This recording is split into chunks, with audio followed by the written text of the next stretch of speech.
Salam, hər vaxtınız xeyir olsun. Bugün kanalımızın növbəti mövzu izahı olan çevrə mövzu izahı ilə davam edirik. İlk olaraq çevrə nədir? Onun haqqında danışaq. Çevrə müstəvi üzərində verilmiş nöqtədən, müstəvi üzərində verilmiş nöqtədən bərabər məsafədə yerləşən nöqtələr çoxluğunun əmələ gətirdiyi fiqurdur. Məsələn, bir nöqtə götürürəm, düzdürmü? Və çevrəmi çəkdim. Yəni, indi bunun mənasına baxaq. Tutaq ki, bu nöqtə çevrənin mərkəzi olsun. O nöqtəsi çevrənin mərkəzidir. Bərabər məsafədə nə deməkdir? Yəni, bu mərkəzdən çevrəyə qədər olan məsafə əgər burada 5-dirsə, eyni qayda ilə buradan da buraya qədər olan məsafə 5 olacaq. Yəni, mərkəzdən çevrəyə qədər olan bütün məsafələr bir-birinə bərabər olmuş olur. İndi uşaqlar, dedik ki, burada O nöqtəsi çevrənin mərkəzidir. Yaxşı, bəs buradan buraya qədər mən bir xət çəksəm, bura bir A desəm, burada OA çevrənin radiusu olacaq. Deməli, nə olacaq? Çevrənin radiusudur və radiusda böyük yerlə də işarə edə bilərsiniz, kiçik yerlə də işarə edə bilərsiniz, heç bir fərqi yoxdur. Deməli belə, indi isə sizinlə danışaq toxunan nədir? Toxunan. Uşaqlar, toxunan dedikdə nə nəzərdə tutulur? Çevrə ilə bir ortaq nöqtəsi olan düz xəttdə toxunan deyilir. Deməli, çevrə ilə bir ortaq nöqtəsi olan düz xəttdə nə deyildi? Toxunan deyildi. Məsələn, bu sənin çevrən, düzdürmü? Çevrə ilə bir dənə ortaq nöqtəsi var. Görürsünüzmü? Bax, budur. Məsələn, mən bunu adlandırsam ABC, bizim AC toxunandır. AC toxunan olur burada. B isə burada toxunma nöqtəsidir. Deməli, nədir? Toxunma nöqtəsi olacaq.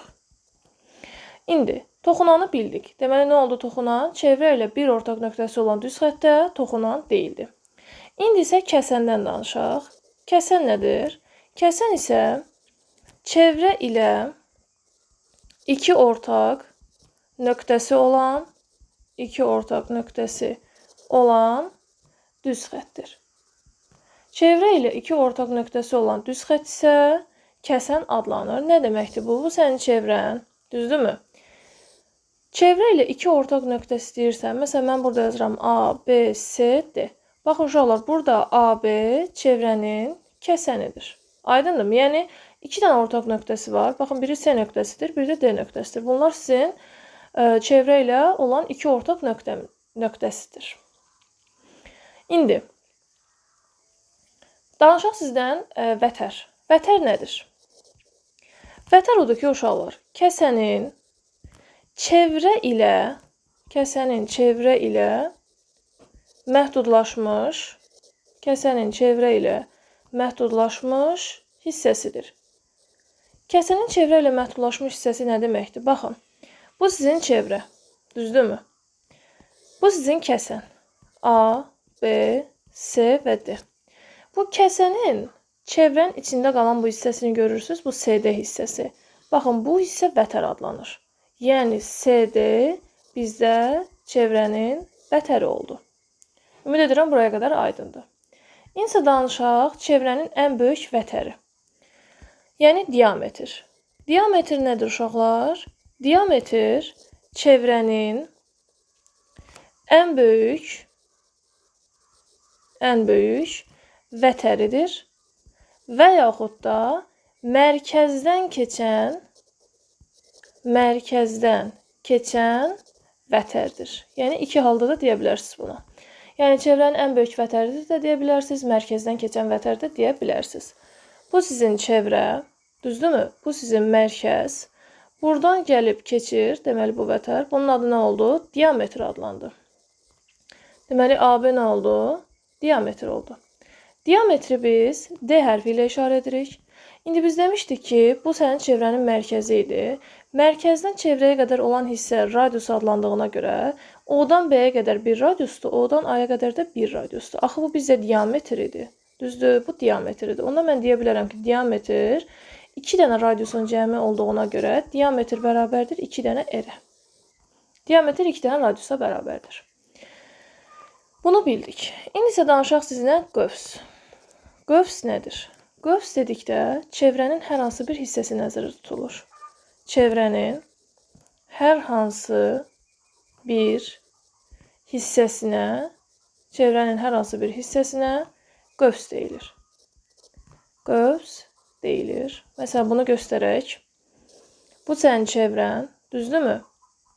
Baxın, uşaqlar, tutaq ki, mən buradan belə bir şey çəkdim. Baxın, bu şəkildə çəkdim. Düzdürmü? A, O, B. Uşaqlar, baxın, qövsü işarə etdiyiniz zaman onun bu ayırdığı hissələri kiçik hərflərlə adlandırın ki, siz daha rahat başa düşün. Məsələn, bura bir N dedim. Bu hissəyə də bir M dedim. Baxın, burada əmələ gələn bu hissəni görürsünüz. Baxın, bu hissə. Bax, bu qövsdür. Qövsün də növləri var. Minor qövsümüz var. Minor qövs, yəni kiçik qövsdür. Minor qövs burada A, N, B qövsüdür. Major qövs isə burada A, M, B qövsüdür. Yəni A, M, B minor, A, M, B isə major qövsdür. Bunu bildik. İndi isə biz sizinlə danışaq nədən? Toxunan çevrələrin mərkəzləri arasındakı məsafə. Toxunan çevrələrin mərkəzləri arasındakı məsafə. Nə deməkdir bu? Mərkəzləri arasındakı məsafə. Bunun mənası nədir? Birinci halda, əgər çevrələr daxildən toxunursa.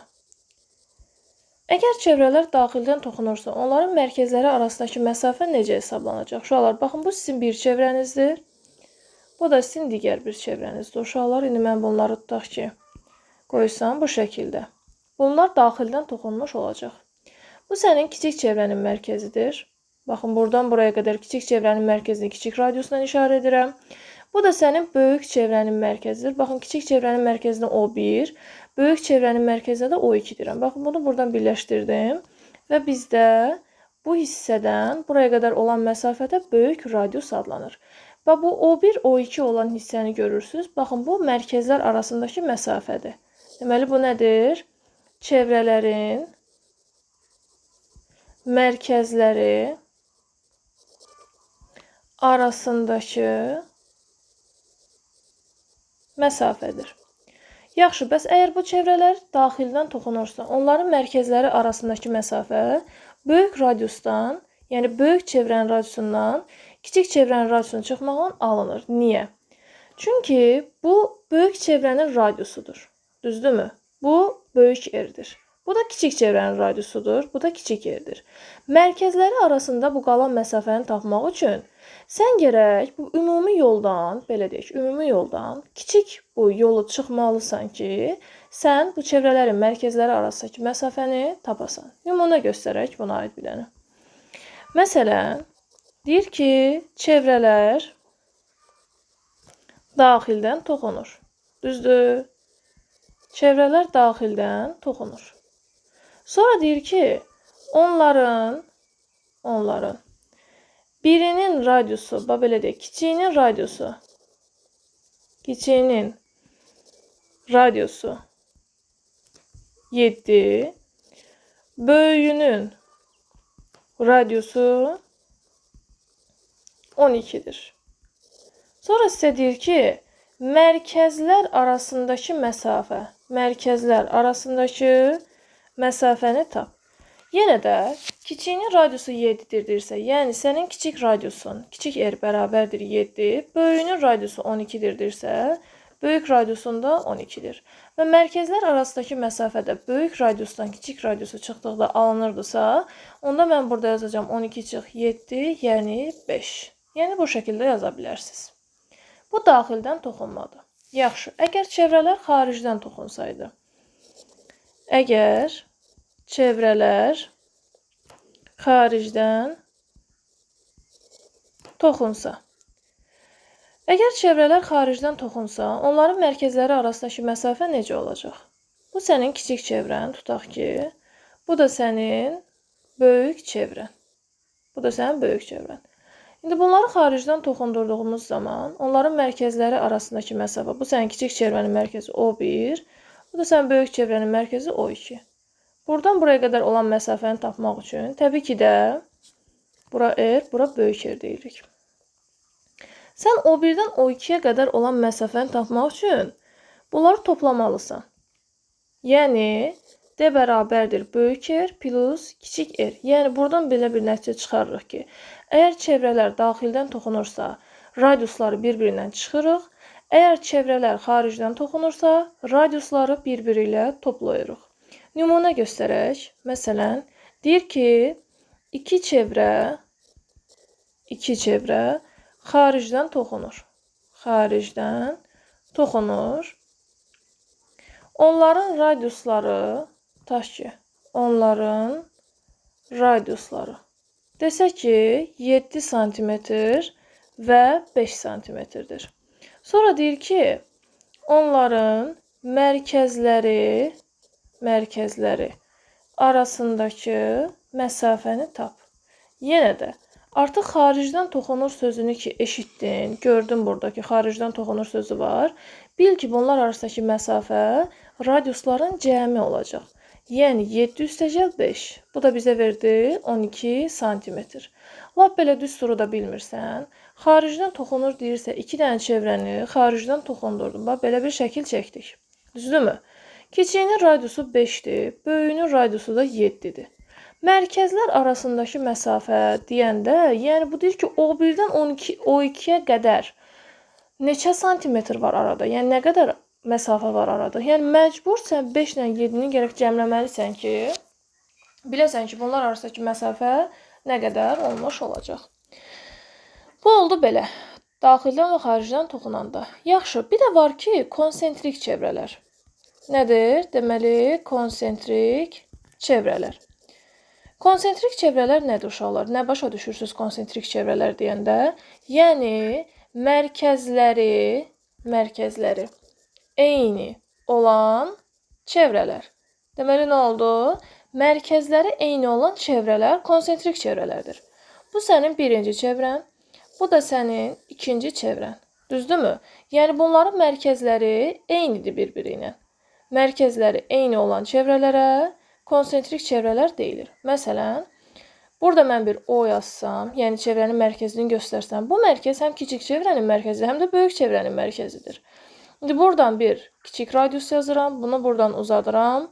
Bu da bizim böyük çevrənin radiusudur. Yaxşı, bəs bu arada qalan hissə nədir? Artıq mərkəzlər arasındakı məsafə deyə bilmirik. Ona görə də biz bu hissəyə halqanın qalınlığı deyirik. Nə deyirik? Halqanın qalınlığı deyirik. Və halqanın qalınlığı da ki, x bərabərdir, böyük radiusdan kiçik radiusu çıxmaqla alınır. Yəni, sənin ümumi yolun var. Ümumi yolun uzunluğu böyük radiusdur. Və bu böyük radiusun içində, kiçik radiusda olduğuna görə, bu qalan x-i tapmaq üçün sən gərək böyük radiusdan kiçik radiusu çıxasan ki, o halqanın qalınlığını tapasan. Yəni, bu şəkildə hesablanır. Məsələn, sizə necə nümunə göstərə bilər? Deyir ki, konsentrik çevrələrin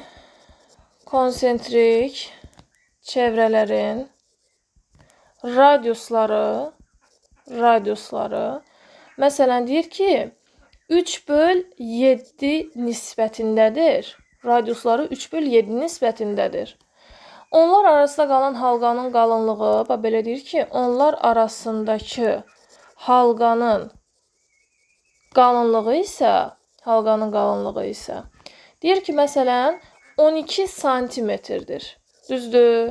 Sən deyir ki, bu çevrələrin radiuslarını tap. Bu çevrələrin radiuslarını tap. İndi baxırıq bura. Əgər radiuslar 3/7-dirsə, deməli, sənin kiçik çevrənin radiusu 3K-dır. Böyük çevrənin radiusu da 7K-dır. Düzdür? Belə deyirəm.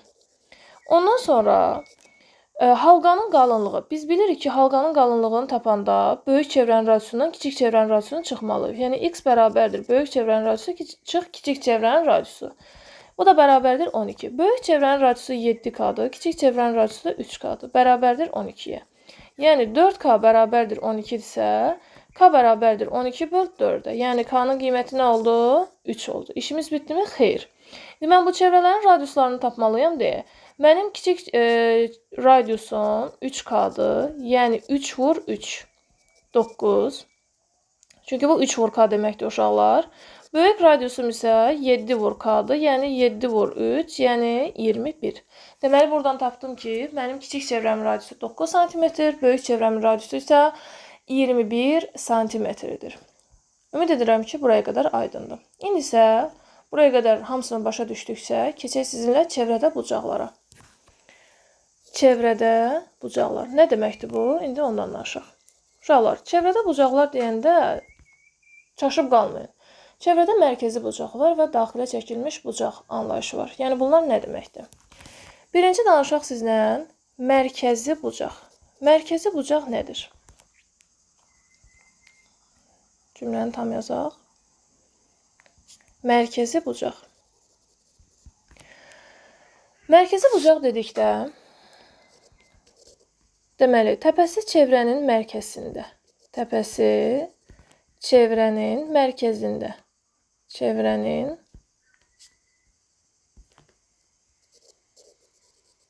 mərkəzində.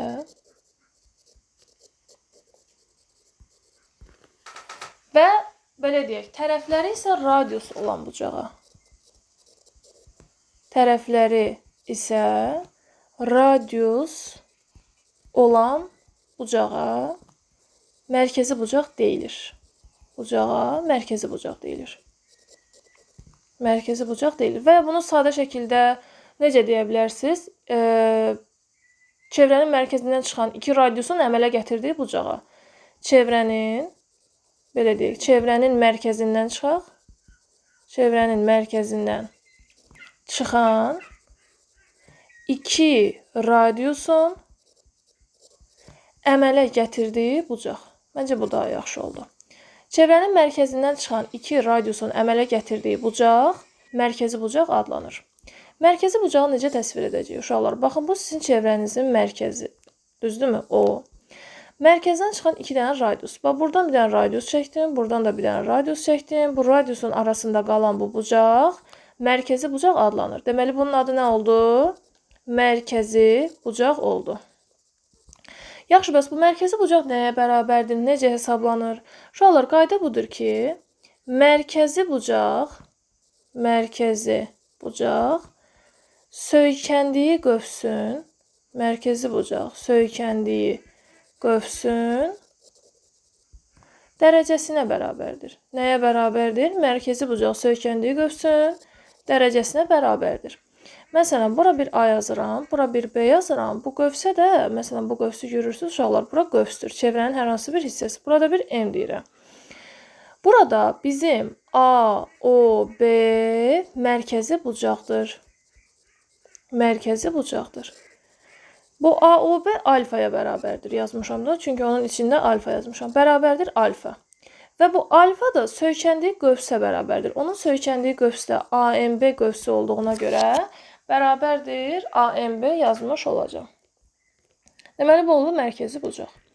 İndi isə sizinlə danışaq uşaqlar, daxilə çəkilmiş bucaq. Daxilə çəkilmiş bucaq. Daxilə çəkilmiş bucaq nədir? Deməli, çevrədə, belə deyək, çevrə üzərində götürülmüş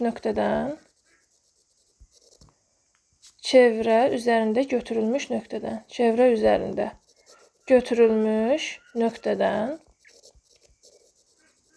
çıxan iki vətərin əmələ gətirdiyi bucaqdır. İki vətərin əmələ gətirdiyi bucaq.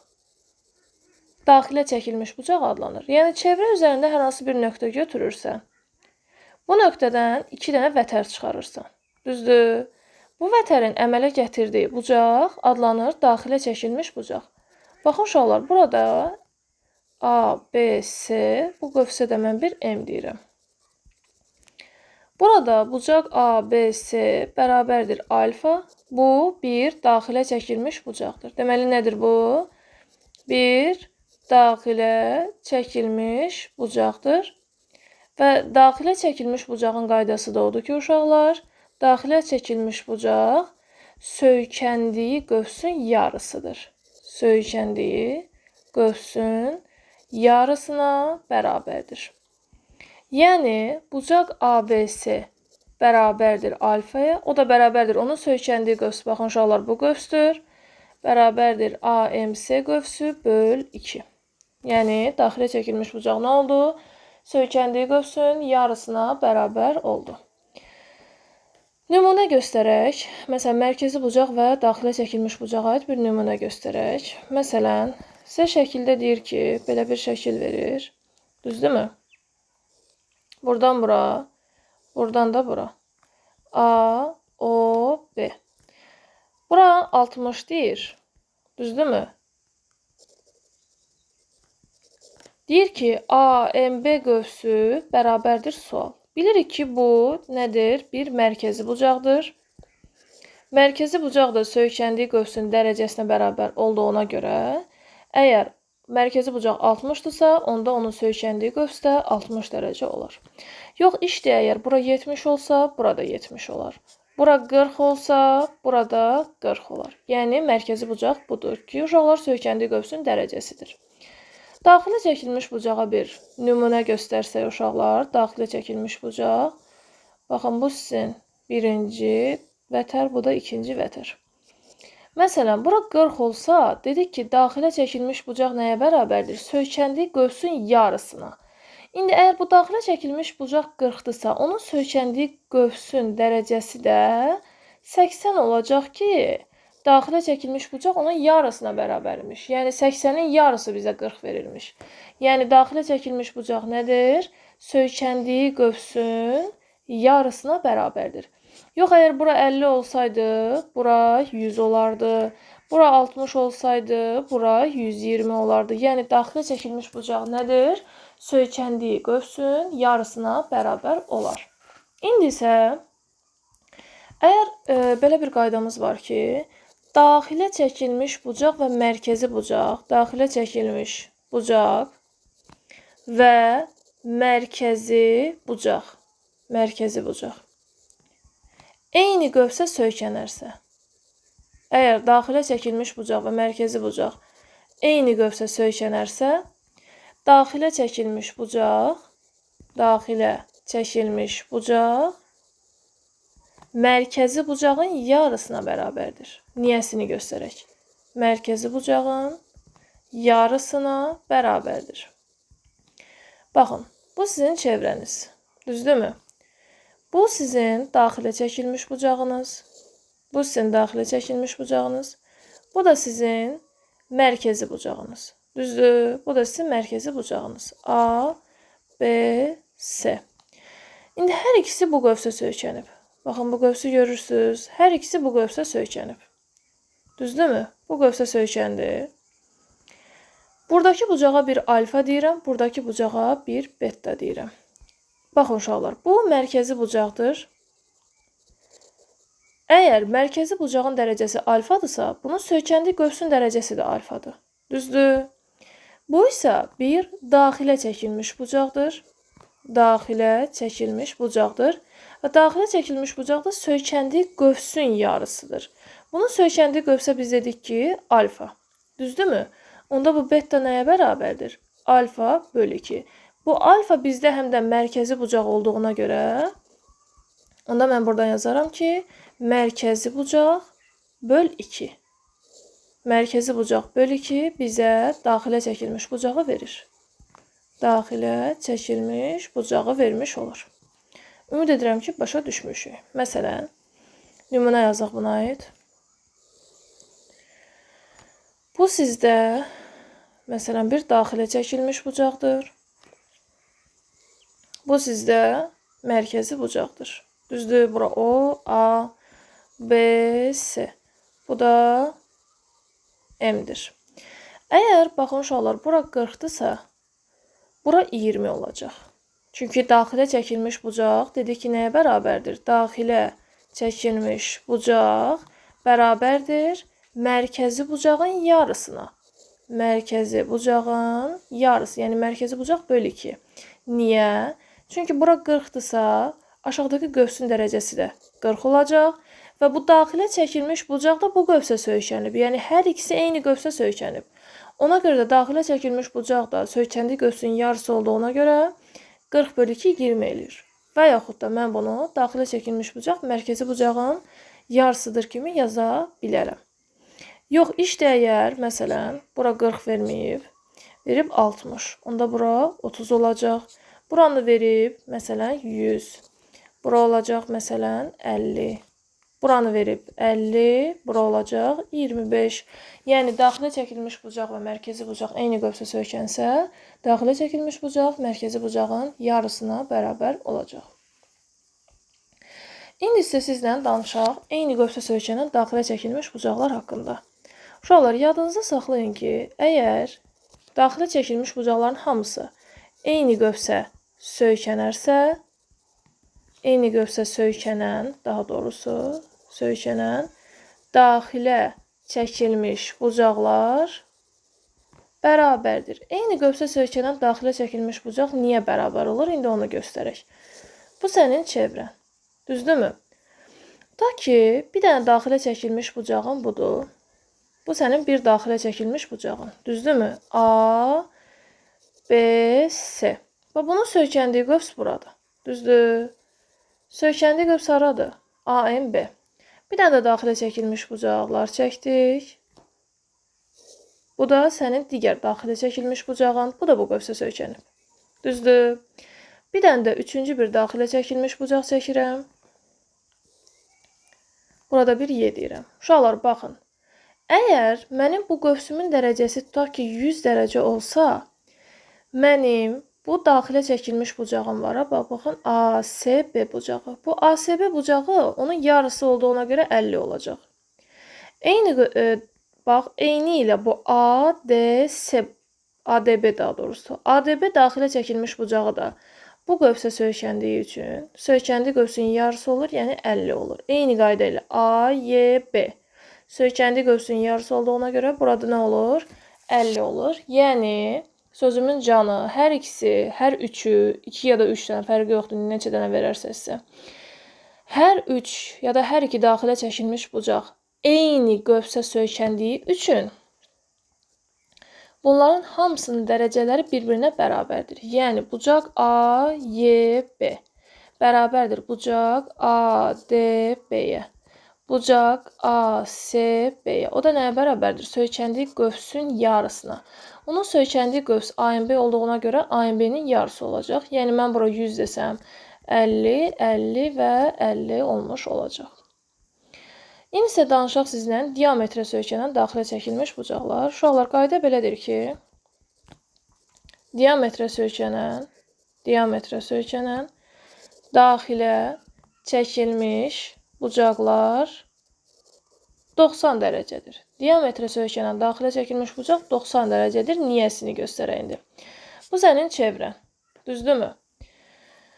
Bu sənin çevrənin diametri. Diametrə söykənən daxilə çəkilmiş bucaq dediyinə görə, bax, mən bir daxilə çəkilmiş bucaq çəkirəm ki, o, belə deyək, hər iki ucu diametr üzərində olsun. İndi bu diametr çevrəni 2 bərabər hissəyə bölür. Düzdür, uşaqlar? Yəni, baxın, burada bir 180 dərəcə alınır, burada da bir 180 dərəcə alınır. Yəni, bu qövsün dərəcəsi də artıq 180 dərəcədir. Düzdürmü? Bu bir daxilə çəkilmiş bucaq olduğuna görə, söykəndiyi qövsün yarısıdır və onun söykəndiyi qövs də, baxın, uşaqlar, buradır. Onun söykəndiyi qövs bura olduğuna görə 180 bölü 2-dən bizə 90 verir. Yəni, bunun 90 dərəcə olması buradan əmələ gəlir. Yəni, diametrə söykənən daxilə çəkilmiş bucaq 90 dərəcədir deyirsə, o buradan əmələ gəlir, uşaqlar. İndi. Bunu silək. İndi isə keçək növbəti hissəyə. Növbəti hissədə qayda belədir ki, çevrədə toxunan və vətər arasındakı bucaq. Toxunan və vətər arasındakı bucaq. Uşaqlar, çevrədə toxunan və vətər arasında qalan bucaq. Baxın, uşaqlar, bu sizin çevrə. Düzdürmü? Bu sizin çevrə, bu da sizin çevrənin toxunanı. Düzdürmü? Bu da vətər. Toxunan və vətər arasında qalan bucaq, uşaqlar, baxın, bu hissəni nəzərə tutur. Bu hissəni nəzərə tutur. Bura bir alfa deyirik. Mən bura adlandırsam A, bura desəm B və bu arasında qalan qövsə də bir M desəm. Uşaqlar, yadınızda saxlayın ki, çevrədə toxunan və vətər arasında qalan bucaq və bu toxunan vətər arasında qalan qövsü görürsünüz, uşaqlar. Və bu qövsün yarısına bərabərdir. Bərabərdir AMB qövsü böl 2. Yəni, bu toxunanla vətər arasında qalan qövsün yarısına bərabərdir. Yəni, əgər mənim bu qövsümün dərəcə ölçüsü 120 dərəcədirsə, bu bucaq olacaq 60 dərəcə. Yox işdir, əgər mənim bu qövsün dərəcə ölçüsü olsaydı 100 dərəcə, bura olardı 50 dərəcə. Bura olsaydı 80 dərəcə, bura olardı 40 dərəcə. Yəni, çevrədə toxunan və vətər arasında qalan bucaq, toxunan və vətər arasındakı qövsün yarısına bərabərdir. Ümid edirəm ki, başa düşmüşük. İndi isə uşaqlar sizinlə danışaq. Çevrədə iki vətərin kəsişməsindən alınan bucaqlar. İki vətərin kəsişməsindən alınan bucaqlar. İndi necə hesablanır? İndi onlara baxaq. Bu sənin çevrən. Düzdürmü? Bu sənin çevrənin vətəri. Düzdür? İki dənə vətər kəsişdi.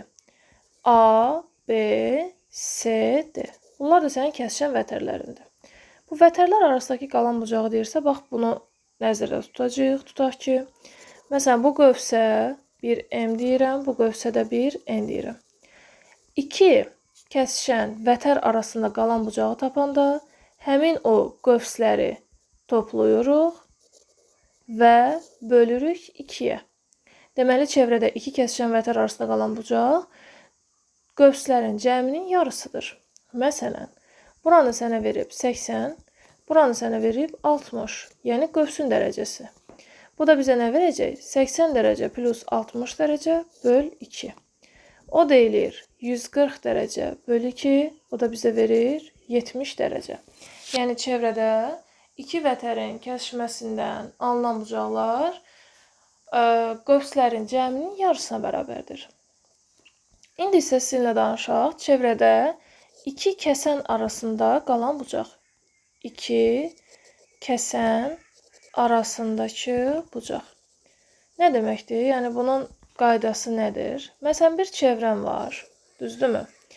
Çevrə xaricindən çevrəyə iki dənə kəsən keçirirsən. Bu sənin birinci kəsənin, bu da sənin ikinci kəsənin. A, məsələn, bura deyirəm B, bura deyirəm C, bura deyirəm D, burada deyirəm Y. Burada əmələ gələn qövsə bir M, burada əmələ gələn qövsə də bir N deyirəm. Buradakı bucağa da bir alfa deyirəm. Uşaqlar, yadınızda saxlayın ki, iki kəsən arasındakı bucaq tapılması qaydası. Mən uşaqlara belə deyirəm, yadda saxlayın ki, böyük qövs çıxılsın kiçik qövs böl 2. Yəni, böyük qövsdən kiçik qövsü çıxıb 2-yə bölürsünüz. Kitabda düstur belə verilir. SNY qövsü çıx BMD qövsü bölünsün 2. Yəni, eyni məntiqdir ki, yəni böyük qövsdən kiçik qövsü çıxırsınız, bölürsünüz 2-yə. Məsələn, buranı sizə versə 140, buranı da versə sizə 50. İndi bu bucağı tapan zaman gətirib yerinə qoysaz, olacaq 140 çıxılsın 50 böl 2. O deyilir 90 böl 2, 90-ı 2-yə böləndə bizə 45 dərəcə verəcək. Yəni bu 2 dənə kəsən arasında qalan bucaq 45 dərəcə olmuş olacaq. Bu oldu iki kəsən arasındakı bucaq. İndi isə danışaq sizinlə çevrədə toxunan və kəsən arasındakı bucağın. Toxunan və kəsən arasındakı bucaq. Çevrədə toxunan və kəsən arasındakı bucaq. Bu sənin çevrən, düzdürmü? Bu sənin çevrənin toxunanı. Toxunanı biraz yaxşı çəkək. Bu sənin çevrənin toxunanı. Bu da sənin çevrənin kəsəni. A, B, C, D. Buradakı bucaq toxunan və kəsən arasındakı bucaqdır. Buradakı qövsə mən 1 M desəm, buradakı qövsə də 1 N desəm. Toxunan və kəsən arasındakı bucaq belədir ki, yenə də eyni məntiqdir uşaqlar. Böyük qövs çıxılsın kiçik qövs böl 2.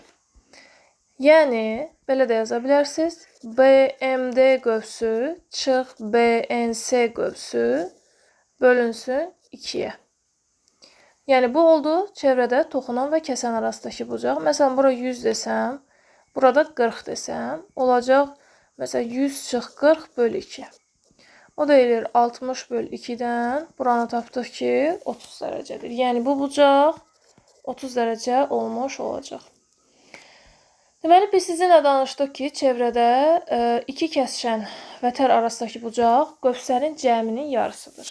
Sonra dedik ki, çevrədə iki kəsən arasındakı qalan bucağı tapanda böyük qövsdən kiçik qövsü çıxıb 2-yə bölürük.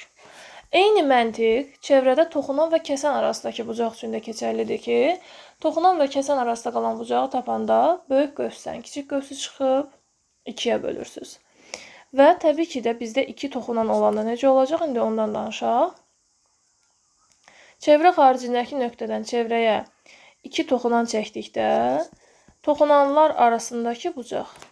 Toxunanlar arasındakı bucaq necə tapılacaq? Bu sizin çevrə, bu da sizin çevrəyə toxunan. Bu da ikinci toxunan. İndi bu toxunanlar arasındakı bucağı tapanda da necə ki bayaqkilarla dedik ki, böyük qövs çıx kiçik qövs böl 2-dir. Burada da eyni məntiqdir. Böyük qövs çıx kiçik qövs böl 2 olacaq. Bura bir M dedik. Burada bir N dedik. Buradakı bucağa da alfa dedik. Alfa bərabərdir. Böyük qövs, yəni BMC qövsü, çıx kiçik qövs, yəni BNC qövsü böl 2. Baxın, yazıram üstündə. Böyük qövs çıxılsın kiçik qövs bölünsün 2. Məsələn, bunun toxunanlar arasında qalan bucağın tapılması üçün ikinci bir düsturumuz da var ki, uşaqlar. Bu iki toxunan arasında qalan bucaqla bu kiçik qövsün cəmi sizə 180 dərəcə verməlidir. Yəni, toxunanlar arasında qalan bucaq alfa, kiçik qövsümüz BNC, bunları topladıqda cavab bizə 180 verməlidir. Məsələn, bura 50-dirsə, bura olacaq 130. Məsələn, bura 30-dursa, bura olmalıdır 150. Məsələn, bura 60-dırsa, bura olmalıdır 120. Yəni, toxunan, iki toxunan arasında qalan bucaqla kiçik qövsün dərəcələri cəmi bizə 180 dərəcə verməlidir. İndi isə danışaq sizlə çevrə xaricindəki nöqtədən çevrəyə 2, deməli, bir dənə toxunan, bir dənə də mərkəzdən keçən kəsən keçirdikdə. Deməli, çevrə xaricindəki nöqtədən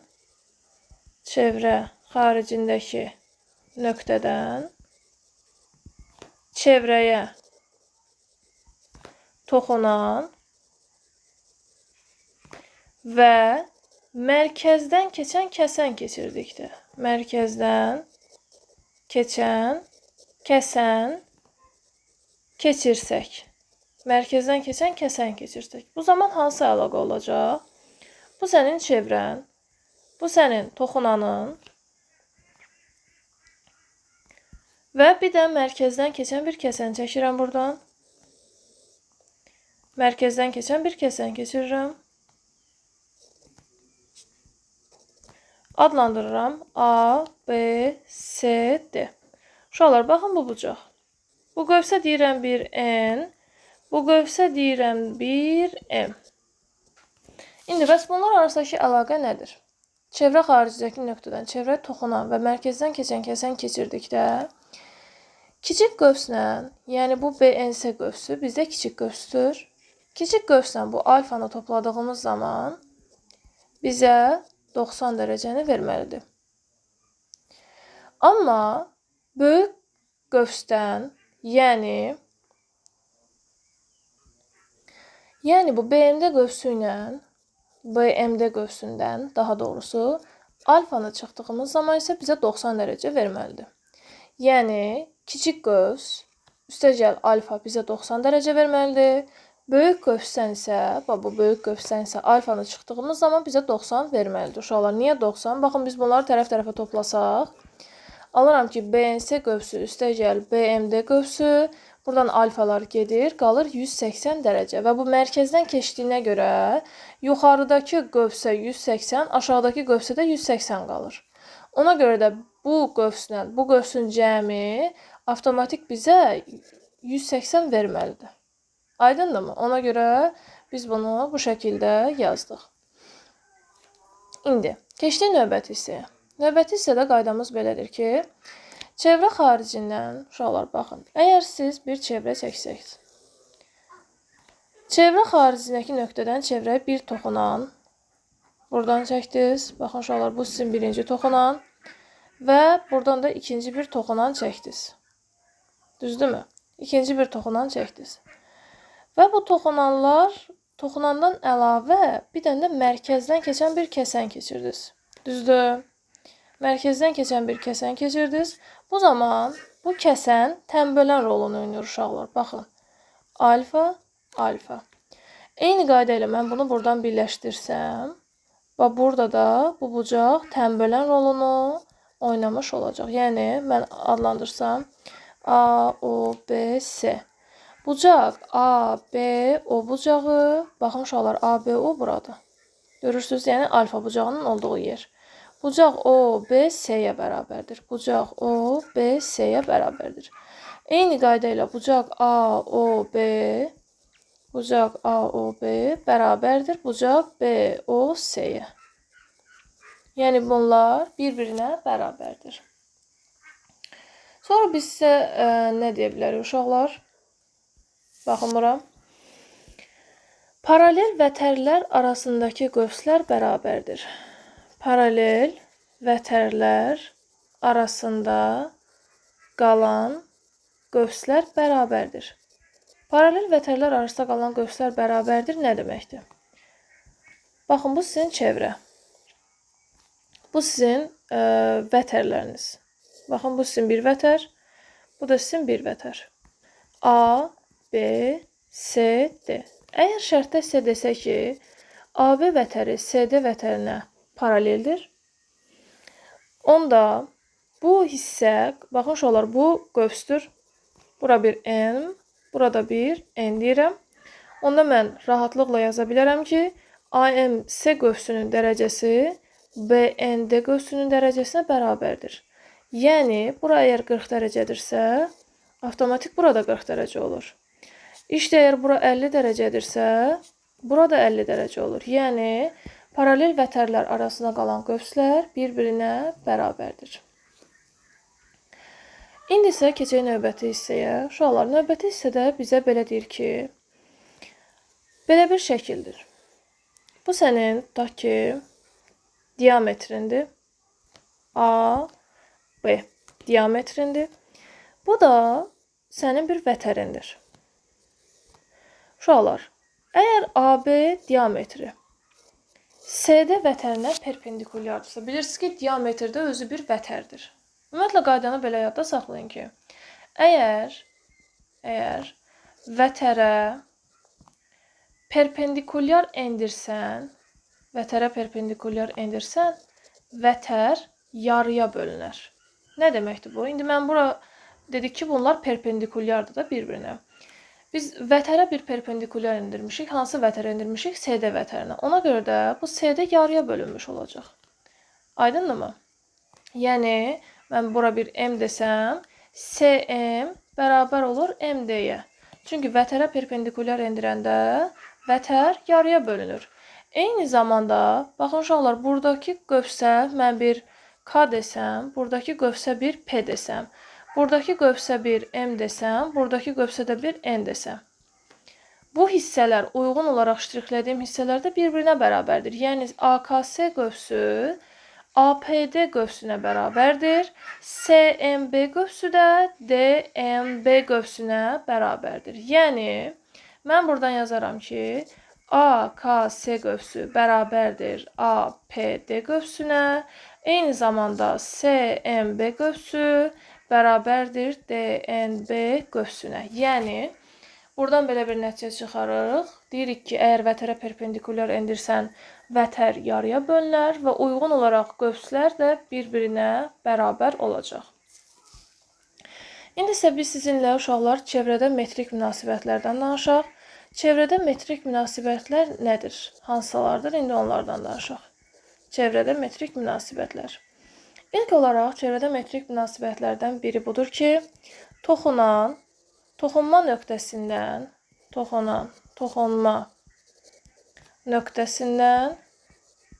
radiusa perpendikulyardır.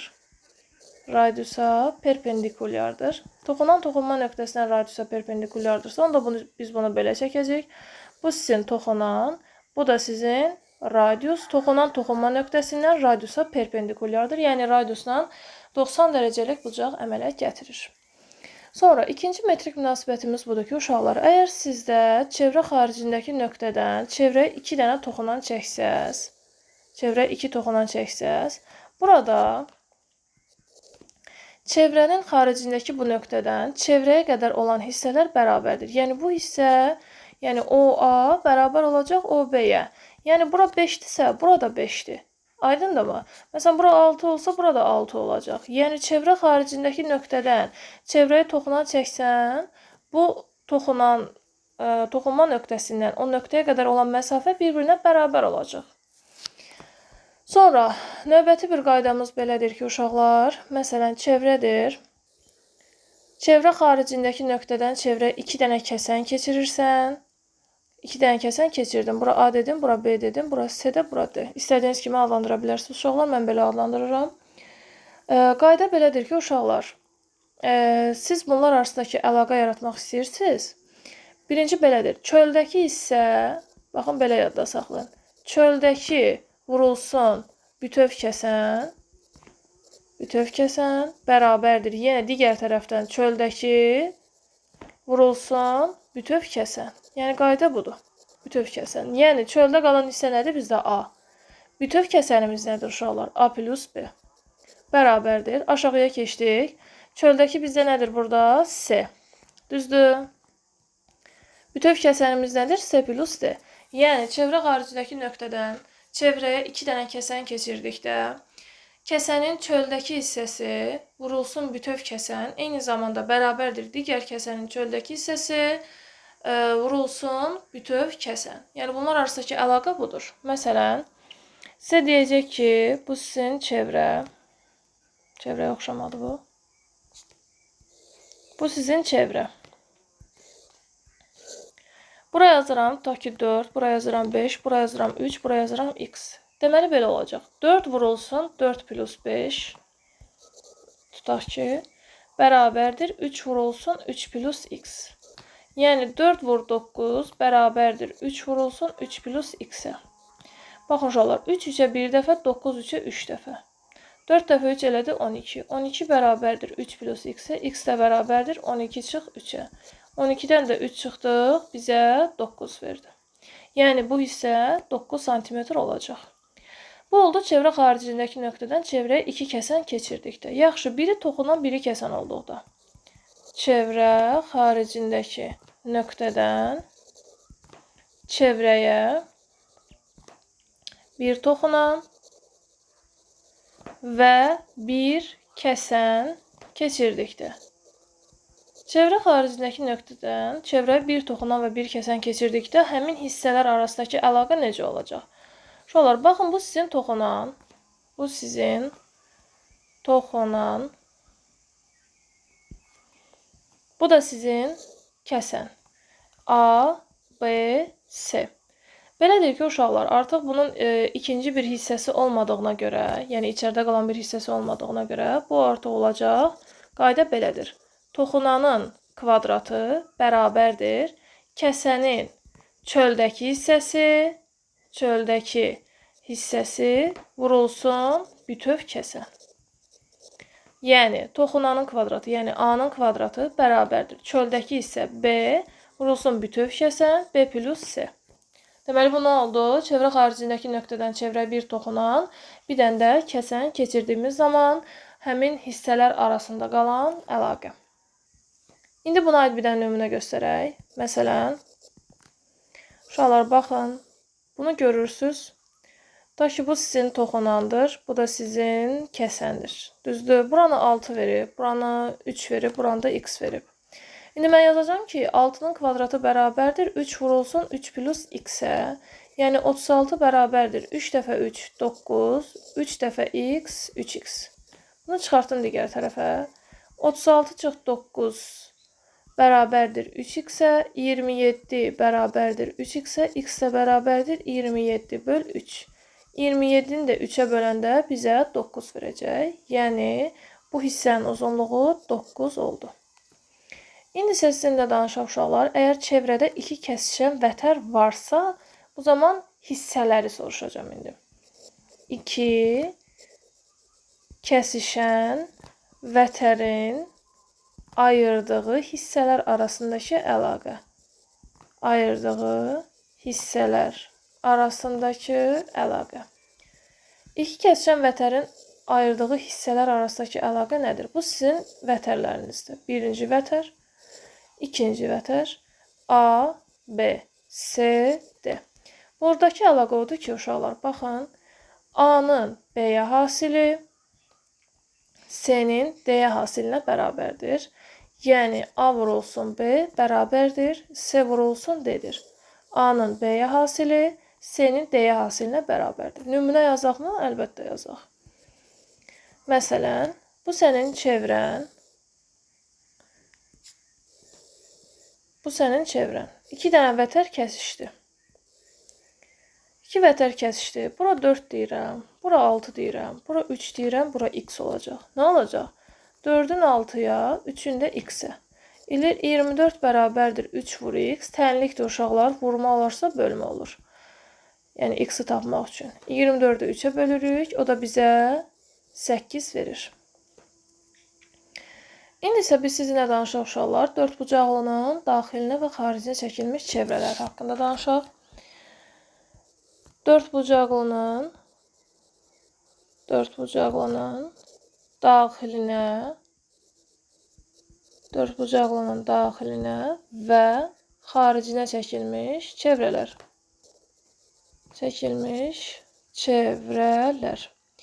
Birinci budur ki, əgər sən çevrə daxilinə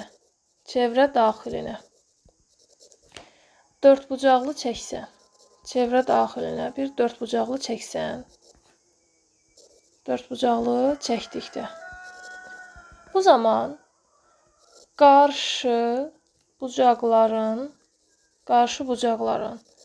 cəmi bərabərdir.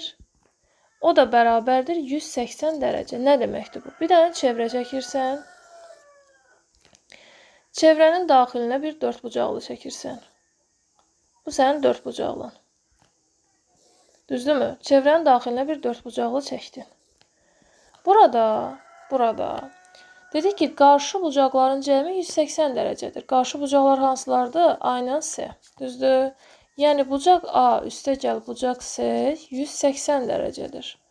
Bucaq B üstəgəl bucaq D 180 dərəcədir. Yəni, çevrənin əgər daxilinə bir dördbucaqlı çəksən, Bu zaman bunun qarşı bucaqlarının cəmi 180 dərəcə olacaq. Yəni, bura 60-dırsa, avtomatik bura 120 olacaq. Bura 30-dursa, bura 150 olacaq.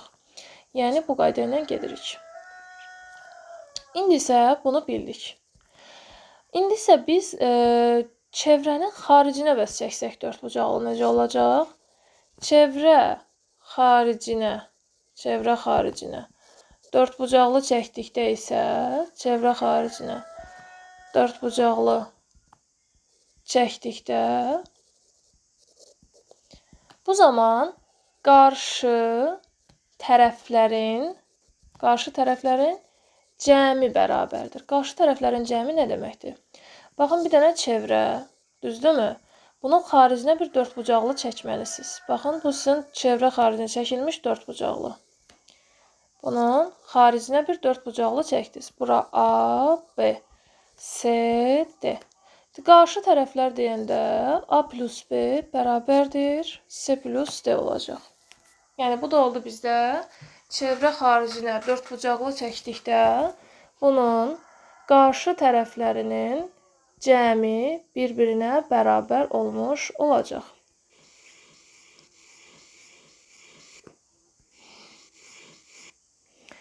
İndi isə sizinlə uşaqlar bir qeyd haqqında danışaq. Yəni, bu topluda misallarda da sizin qarşınıza çıxa bilər. Baxın, çevrənin mərkəzindən təpəsi çevrənin mərkəzində olan bir fiqurdur. Bir təpəsi çevrənin mərkəzindədir. Burada əmələ gələn bucaq alfadır. Da ki, burada əmələ gələn bucaq da bir betadır. Uşaqlar, bunlar arasındakı əlaqə odur ki, sən betanı almaq istəyirsənsə, 180 dərəcədən çıxmalısan alfa böl 2-ni və yaxud da sözlə yadda saxlayın. Çünki ola bilər ki, sizə alfa betanın yerini misallarda dəyişik versinlər. Siz əzbərləyəcəksiniz ki, beta bərabərdir 180 çıx alfa böl 2-dir. Bəlkə bunlar 180 betanı yuxarıda verib. Ona görə də belə yadda saxlayın ki, aşağıdakı bucaq bərabərdir 180 dərəcə çıx yuxarıdakı böl 2. Deməli, aşağıdakı bucağı tapmaq üçün 180 dərəcədən çıxırıq yuxarıdakının yarısını. İndi isə uşaqlar, çevrənin uzunluğu, çevrənin əsas hissələrində olan düsturları deyək ki, uşaqlar, çevrənin uzunluğu L bərabərdir 2 pi r düsturu ilə hesablanır. Baxın uşaqlar, burada D 2 r-ə bərabər olduğuna görə mən 2r olan hissəyə bir D qoysam olacaq pi D. Yəni, çevrənin uzunluğu 2 pi r ilə hesablanır və yaxud da pi D ilə hesablanır. D nədir burada uşaqlar? Diametrdir.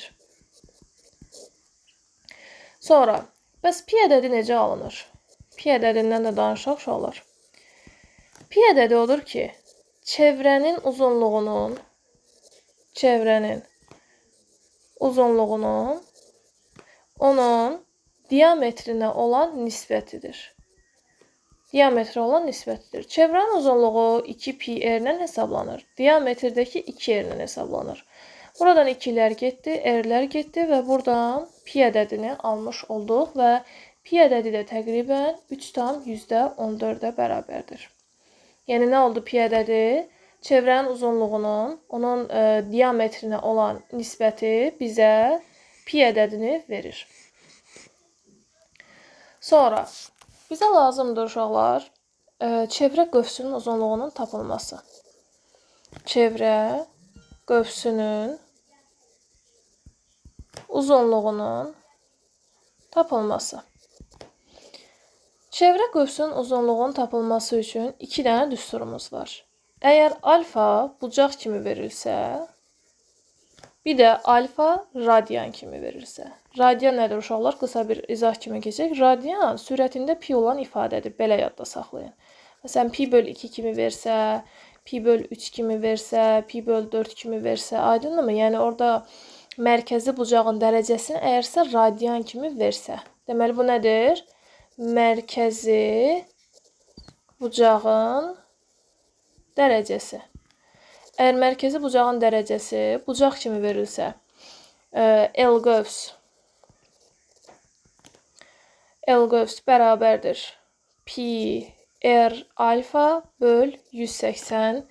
R bilirsiniz ki, radiusdur. Alfa da bu mərkəzi bucağın aldığı qiymətdir. Mərkəzi bucağın aldığı qiymətdir. Əgər radian kimi versə, radian kimi verdikdə isə L qövs bərabərdir A vurulsun R.